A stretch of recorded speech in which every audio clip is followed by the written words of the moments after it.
Hello and welcome. After 2 months of limbo and under intense international pressure, especially from Washington, Afghan President Hamid Karzai has finally admitted that he fell short of an outright victory in his country's election. So what's next for Afghanistan? A date for a runoff vote between Karzai and his main challenger, Abdullah Abdullah, has been set for the 7th of November. The initial vote count of the August elections had given Karzai a majority of 54%, but an investigation has thrown out nearly a quarter of all votes and left him below the 50% threshold. The legitimacy and credibility of the election results were severely tarnished. So today we ask, is the Afghan political impasse on its way to a resolution? Remember, you can join our conversation with your questions and comments. You can send an SMS or email, and we also welcome your phone calls, of course, on this show. Joining me today from San Francisco, Fariba Nawa, an Afghan-American journalist who reported from Afghanistan from 2002 to 2007. She's finishing a book on Reconstruction and the drug trade in Afghanistan.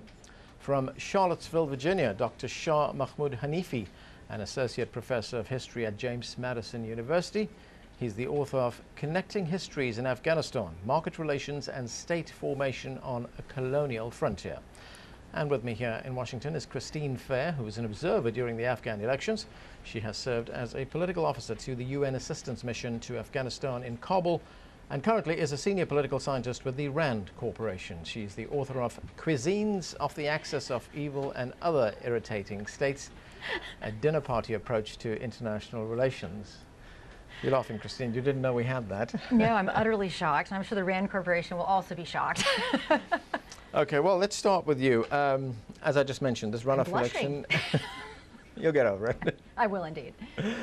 As just announced the election, runoff for November 7th. That's just over 2 weeks away. Is it going to be possible to have an election? Well, that is the question. You already have snow falling in certain places. The logistics of conducting this election are going to be really difficult. But the real question is, will the process itself be any different? The Independent Election Commission isn't terribly independent. The security situation could not possibly be substantively different than it was in August. And ultimately, the election is only symptomatic of the larger problems of government corruption and the lack of governance. So I'm not sure that the election outcome itself matters for Afghans as much as it does for international publics like the Americans, who are weighing the decision of putting more money to back up this government. And even more problematic is the decision to send more troops to prop up a government that seems to have won through illegitimate means. Actually, you mentioned the fact that, whether the fraud that took place in the first election could take place again. I'm going to play something that Peter Galbraith, who was the former deputy UN representative to Afghanistan, said just a short while ago. This is what he said. And in parts of the country, going out to vote was a very dangerous thing. And so I think the people who went out and actually voted were entitled to have their votes honestly counted and not to have the result diluted by the addition of hundreds of thousands or million of fraudulent ballots. Yeah, Peter Galbraith also wrote that there were 1,500 polling stations cited in places either controlled by the Taliban or so insecure that no one from the Election Commission or the Afghan police were able to go there. He called them ghost voting stations. Fariba Nawa, do you have any hope that this will be a fair and free election? I think it might be a little bit different because there were some lessons learned. Today I heard Dr. Abdullah Abdullah saying that they should not open polling stations that are not in safe areas. And there will be more international monitors. And I think that's the key. In 2004, I was there during the elections, and that was a fairly there was still fraud involved, but much better than the election this time. And one of the reasons was there was more security, and secondly, there were more international monitors. So I hope that if there is a runoff, and there needs to be one in order for this vote to be counted as legitimate, then it will be a better one than the one we just had. Okay, let's ask Shah Mahmood Hanifi in Charlottesville, Virginia. Do you believe that there has to be another election for this vote to be legitimate? I think there are degrees of legitimacy, and I agree with Christine that the sort of second round will probably be viewed equally contentiously. And the real point from my perspective is that this is all occurring in a war zone. You know, Afghans themselves are not dying to vote. They're dying because it's a war zone. And in a military theater, elections such as these appear really staged. And in that sense, the legitimacy of the process is questionable from the get-go. And furthermore, I do ponder who these elections are for. Again, agreeing with Christine, they appear to be much more for the international community than Afghans themselves. And in that sense, in the United States in particular, it seems to be a part of the sort of domestic side of the counterinsurgency strategy to sell the elections as a feature of development and progress, and ultimately incorporating women's voices in the process. So it's really the context of these elections that kind of undermines their legitimacy from my perspective. Christine, one of the alternatives being looking at is the idea of a government of national, a coalition government. The two main contenders, Hamid Karzai and Abdullah Abdullah, sharing the governance of Afghanistan. Is that going to be acceptable? Well, look, we can take a few positive lessons from this exercise. Yes, we now know the election itself was deeply fraudulent, but it's also the first election that was largely conducted by Afghans. Now, it is true that it is a major step back from the 2004 and 2005 elections, but the logistics, the security, and virtually every aspect of this election was done by Afghans. What we've seen in this is that the ECC has been flexed, the IEC has been flexed. And so in other words, we're exercising these constitutional principles.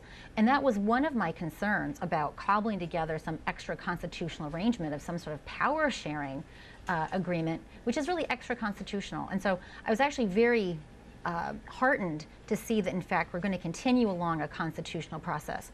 My one criticism of the previous speaker, that it's really important that you have good governance as a part of a counterinsurgency strategy, which is why people like me are very skeptical that there is a successful counterinsurgency strategy that can go forward. Counterinsurgency does rely upon district-level provision of decent, competent governance. And irrespective of who wins or loses this election, we're not going to see that. And so I think that the nations that are donating troops need to be asking themselves a fairly significant question. Is this counterinsurgency winnable? My suspicion is that Afghanistan will win this insurgency, not the internationals. I think the questions surrounding the election are therefore somewhat misplaced. We need to be asking ourselves, what do we do about Afghanistan and securing our interests in spite of a flawed election and what will ultimately be a flawed government that comes out of any sort of runoff? Okay, let's go to the phones. We have a caller from Kabul, Jessar, calling from Kabul. Go ahead with your question. Thank you very much for giving me this opportunity, sir. My question is to these ladies and gentlemen that want the re-election will have a bad effect on the present peace condition in Afghanistan, because if you see that all the people are about happy from Hamid Karzai, and they are very happy that he'll be our next president. So if you see that all the people are being threatened by Taliban forces if they participate in the re-election, so what's your idea? Will this re-election be successful in Afghanistan or not? Well, let me put that question to Fariba Nawa in San Francisco. I'm not clear what the question was exactly. Well, he wants to know if the election will... Yeah, I think what he wants to know is whether this election will be successful, given that in the first election there were something like 400 attacks by the Taliban, that the country will be under threat. There will be risks this time around as well. I think I'm ambivalent about having a runoff or having... I think the focus, I have to agree with the other two, that has been too much on the election itself. We need to focus on the institution building process that can have a good election, and that's not there. I feel like what's happened in Afghanistan throughout this time has been a lot of cobbling together the Bonn Agreement, cobbling together the Constitution. Everything has been done at a speed to show the international community that Afghanistan is a success story, which was the legacy of the Bush administration. And I understand that expediency is important, but so is the quality of what we're trying to do. And right now what's lacking is quality. So whether this election is going to be successful will depend on how it's it's done? Is it going to be done the same way it was before? You're dealing with great obstacles such as security and the apathy of the people. But if those same voters who went out to the last election go out again, we might have a legitimate answer. If these two, now they could be already behind closed doors making a deal, and this runoff won't happen at all, which has happened in the past. But whatever happens, like I think Christina said, doesn't really matter to the Afghan people. I have family there, and many of them did not vote. They don't think this election has anything to do with them, or it will make any difference in their lives. And what do you think of the idea, the alternative that's being mooted, the idea of a power-sharing government, a government of national unity?